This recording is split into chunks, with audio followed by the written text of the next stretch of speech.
Good morning friends. आज हम लोग एक महत्वपूर्ण टॉपिक के साथ हैं और यह टॉपिक किसका है तो यह इकोनॉमिक्स का एक टॉपिक है और यह क्वेश्चन भी है। देखिए कि आप इस मत से कहाँ तक सहमत हैं कि भूख, याद कीजिए, भूख के मुख्य कारण के रूप में खाद्य की उपलब्धता में कमी पर फोकस भारत में अप्रभावी मानव विकास नीतियों से ध्यान हटा देता है। क्वेश्चन ये देखिए, मतलब इसमें क्या क्या आएगा आपको, भूख, दूसरा का खाद्य, अनाज की बात हो रही है, अनाज की उपलब्धता में कमी है भारत में, जिसके कारण क्या होगी कि भूख से लोग मर जाते हैं, बार बार न्यूज में आती है, और भारत में अप्रभावी मानव विकास नीतियों से ध्यान हटा देती है। इसके बारे में हम लोग समग्र अध्ययन करेंगे। तो क्लियर है, तो शुरू करते हैं। सबसे पहले भूख का मतलब क्या, कि कोई व्यक्ति है जो भूखा है, उसको खाने के लिए उसके पास पैसे नहीं है कि वह कोई अनाज खरीद सके, या वो ऐसे जगह पर है जहाँ पर उसके पास पैसा है लेकिन अनाज उपलब्ध नहीं है। फिर दोनों ही स्थिति में तो वह व्यक्ति भूखा रह जाएगा और वह कुपोषित होगा और उससे धीरे धीरे उसकी मृत्यु भी हो सकती है। और भारत की बात है तो भारत में पहले था कि भारत में खाद्यान्न की संकट है, जिस कारण लोगों के पास अनाज की स्थिति कमज़ोर हो गई। फिर सरकार ने फूड सिक्योरिटी एक्ट लाया। सरकार ने कहा कि चलो भाई, हमारे यहाँ हरित क्रांति हो चुका है, अब तो हम लोग खाद्य में सरप्लस हो गए हैं। पहले भी था लेकिन फूड सिक्योरिटी एक्ट बन गया, उसके बाद हो गया कि भारत खाद्यान्न में सरप्लस है, अब गरीबों को ही पीडीएस यानी कि पब्लिक डिस्ट्रीब्यूशन सिस्टम के द्वारा उनको अनाज उपलब्धि कर दिया जाएगा और उनको भूखों मरने की स्थिति उपलब्ध न होगी, यानी अब देश में कुपोषण पर प्रहार किया जाएगा। लेकिन हुआ क्या, एक जगह अनाज फेंका जाता है, सड़ता रहता है, और दूसरे जगह भारत की आबादी आज भी लगभग 1/3 आबादी क्या है तो कुपोषित आबादी है। तो देखते हैं, मानव विकास हेतु बहुआयामी रणनीतियाँ तथा कार्यक्रमों की आवश्यकता होती है। किसकी, तो मानव के विकास के लिए। इसके लिए गुणवत्तापूर्ण खाद्य उपलब्धता, शिक्षा, स्वास्थ्य, स्वस्थ वातावरण आदि की आवश्यकता होती है।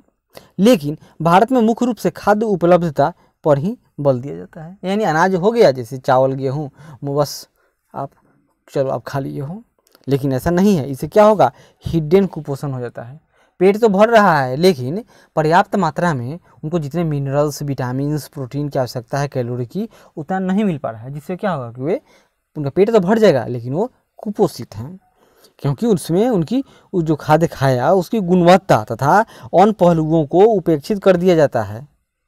हमारे देश में सरकारी उदासीनता और बेहतर रख रखाव की कमी की वजह से हर साल लाखों टन अनाज बर्बाद हो जाता है।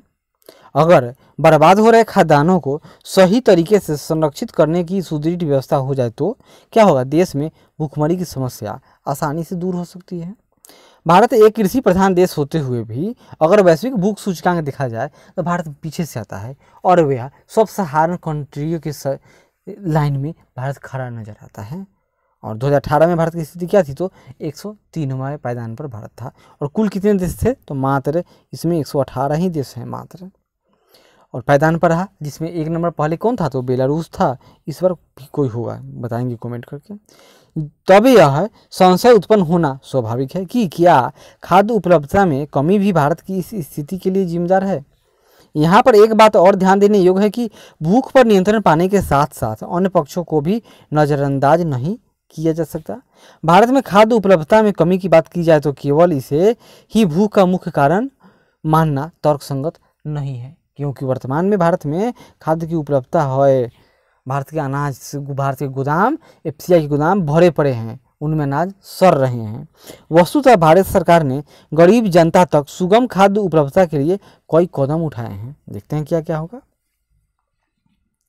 राष्ट्रीय खाद्य सुरक्षा अधिनियम 2013 के जरिए कम मूल्य पर खाद्यान्न आपूर्ति, मिड डे मील यानी मध्याह्न भोजन योजना के तहत प्राथमिक विद्यालयों में पढ़ने वाले विद्यार्थियों के लिए शिक्षा के साथ साथ पोषण युक्त यानी गर्म खाना मिलेगा। आहार की व्यवस्था सरकार के ऐसे ही कुछ महत्वपूर्ण प्रयास हैं, लेकिन कुछ अवसरों पर कमियां भी तो उजागर होती हैं।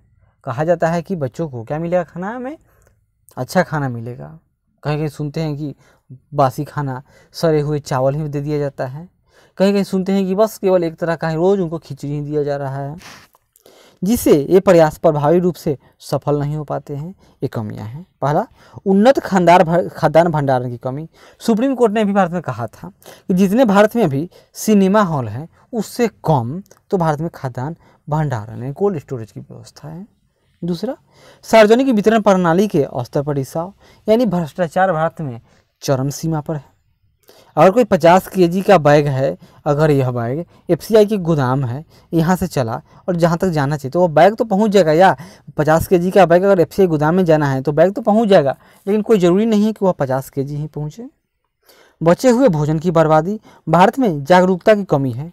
लोग खाना भोजन में जाकर देखिए भर भर प्लेट खाना ले लेते हैं, लगता है कि जैसे कि वो सालों के भूखे हों, 2-2 3-3 साल से जैसे कि उनको खाना नसीब न हुआ हो, और जब कुछ खाएंगे और बाकी सब के सब इसी तरह बाहर फेंक देंगे। दूसरी ओर देखिए, रोड पर खाने के लिए भिखमंगों की लंबी लंबी कतारें लगी रहती हैं। जरूरतमंदों तक खाना की पहुंच, इसकी उपलब्धता सुनिश्चित की जाए कि जिसको आवश्यकता है उसके पास खाना पहुंचे। और प्रभावी मानव विकास नीतियों को निम्नलिखित बिंदुओं के तहत देखा जा सकता है। सरकार की असफलता पर जो है उसको सफल कैसे बनाएंगे, देखिए खाद्यान्न गुणवत्ता के बजाय खाद्य आपूर्ति पर ही सरकार बल देती है, यानी गुणवत्ता के बजाय सरकार क्वालिटी के बजाय सरकार क्वांटिटी यानी मात्रा पर ही ध्यान देती है। चलो पेट भर लो। मानव विकास नीतियों के उचित क्रियान्वयन का यहाँ पर अभाव है। सोशल लेखांकन यानी सोशल ऑडिट की कमी है, जैसे कि ऑडिट क्या ऑडिटर लोग करते हैं, लेकिन ऑडिट ऐसा ना होना चाहिए।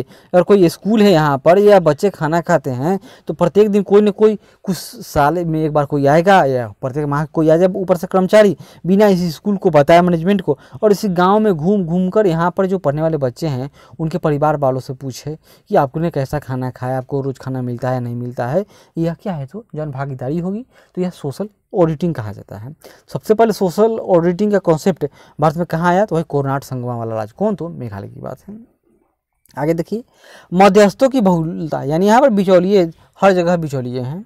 मध्यस्थों की बहुलता जिसके कारण नीतियों का लाभ हितग्राहियों तक नहीं पहुँच पाता है, रास्ते में ही लीकेज हो गया। अतः इन कमियों को दूर करने की दिशा में नीतिगत प्रबंधन की आवश्यकता है। इसके लिए खाद्यान्न भंडार रणगृहों की क्षमता तथा उनके आधुनिकीकरण को और बेहतर करना चाहिए। रिसाव की समस्या को दूर करने के लिए चुस्त मॉनिटरिंग तंत्र अपनाना जरूरी है। साथ ही पके हुए भोजन को बर्बादी को नियंत्रित के लिए लोगों में जागरूकता लाने की ज़रूरत है, क्योंकि आपको पता होना चाहिए पैसा तो आपका है, आप पैसा खर्च कर सकते हो, लेकिन जो आप संसाधन बर्बाद कर रहे हो, संसाधन वो खाना, वो आपका तो नहीं है, वो तो पूरे समाज का है। आप भीग दे रहे हो, इसको बर्बाद कर रहे हो। आप कम ही लेते तो जो बचा खाना था या कोई ज़रूरतमंद तो इसको खा सकता था। ये आपकी नैतिकता है कि आप खाना बर्बाद न करें। हालांकि केवल भूख पर काबू पा लेना प्रभावी मानव विकास की दिशा की ओर पहला कदम ही माना जा सकता है, पहला कदम है। इसके अलावा शिक्षा, स्वास्थ्य और स्वच्छ वातावरण की आवश्यकता की पूर्ति से ही समग्र मानव विकास की ओर फोकस किया जा सकता है। इस परिप्रेक्ष्य में भारत सरकार ने शिक्षा का अधिकार अधिनियम, याद कीजिए कब, 2010 में लागू हुआ था। सार्वभौमिक स्वास्थ्य को महत्व देते हुए आयुष्मान भारत, जैसे मोदी जी ने लाया था, कार्यक्रमों का आरंभ किया गया है। इसके अतिरिक्त स्वच्छ वातावरण के मद्देनजर वायु प्रदूषण तथा जल प्रदूषण पर त्वरित रोकथाम के उपाय भी किए जा रहे हैं। आर्टिकल 21 में स्वच्छ वायु, स्वच्छ पर्यावरण, सोने का अधिकार आदि सबको डाल दिया, यानी यह फंडामेंटल राइट हो गया।